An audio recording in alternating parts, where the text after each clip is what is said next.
¿Sabías que roncar puede ser síntoma de apnea del sueño y la razón por la que te despiertas cansado? Prueba los siguientes remedios. 1. Cambia de posición. Dormir de lado en lugar de boca arriba puede reducir el ronquido. 2. Mantén un peso saludable. El exceso de peso puede aumentar el riesgo de roncar. 3. Evita alcohol y sedantes, relajan demasiado los músculos de la garganta. 4. Hidrátate. La deshidratación puede hacer que las secreciones nasales se vuelvan más espesas. 5. Humidifica el ambiente. El aire seco puede irritar las vías respiratorias.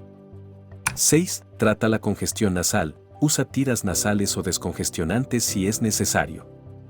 7. Utiliza el dispositivo PAP. Si roncas y tienes somnolencia diurna, consulta a tu médico ya que tu sueño está siendo fragmentado.